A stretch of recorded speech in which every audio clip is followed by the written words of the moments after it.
Okay, we want to turn now to a look at the weather. The big changes we've been talking about, they are here and they're affecting people. Another big story we're following tonight, Cedric. Yeah, I'll tell you what, this weather continues to really cause some impacts. If you were out just a couple of hours ago along the I-15 corridor, you probably noticed we had a lot of thunder, lightning, heavy rain. It was just a kind of a torrential travel period there for us. But now the thunderstorms have kind of moved out, and the cold air continues to surge south. So now these temperatures are some 20 to 30 degrees colder across the north than where they were yesterday at this time. You can see the leading edge of this second blast of cold air that's moving in tonight. Temperatures dropping down into the 40s. It's 46 in Price, 43 in Delta, 48 in Provo, 45 in Salt Lake City. It's 40 in Logan and 39 degrees now in Wendover. So that's the leading edge of that second blast of cold air that will continue to surge south.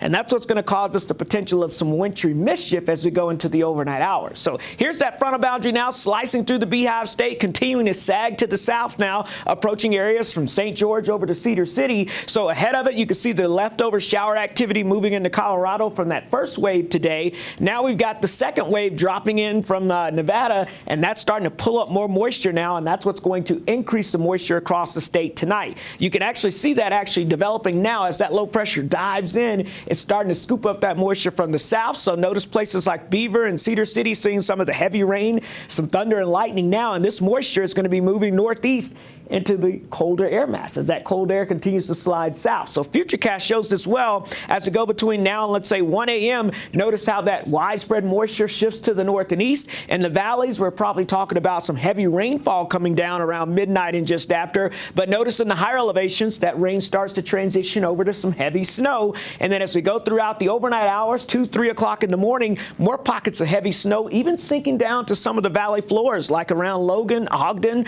over towards the Wasatch back, and then heading down towards southwestern Utah. Places like Cedar City could start to see some snow, and over towards portions of Milford could see some snow, and that could drift down towards Richfield and Cedar City by tomorrow morning. When you wake up, it could be a snowy commute as you head down towards the south, also up towards the Uintas, and even into portions of the valley areas here could get a little rain-snow mix kind of making its way into the valley regions before this starts to taper off across the north by Friday afternoon and evening, and the moisture shifts to the south. But models don't exactly clear everything out, so still southeast Utah could be unsettled heading into at least Saturday before we get most of this activity out of here. Hopefully this doesn't shift back any farther to the north and east. But winter weather alerts from the Cache Valley down towards the Uintas, down towards the Wasatch Plateau, heading on down towards central and southern sections there.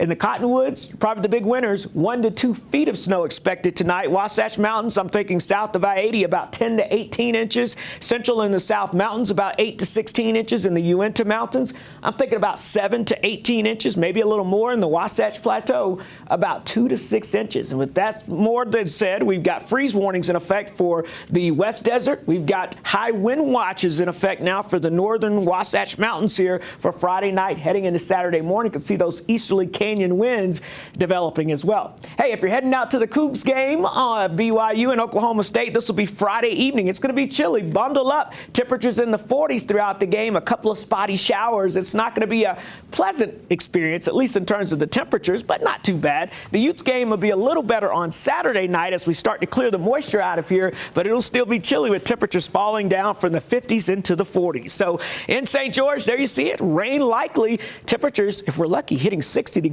tomorrow. Wasatch Front, rain snow mix in the morning. Just a wintry mess as we go throughout tonight into early tomorrow morning. And that wind was really whipping around down there. Yeah, that's the leading edge of that second blast of cold air coming in. So the winds of change are here. They are. And you're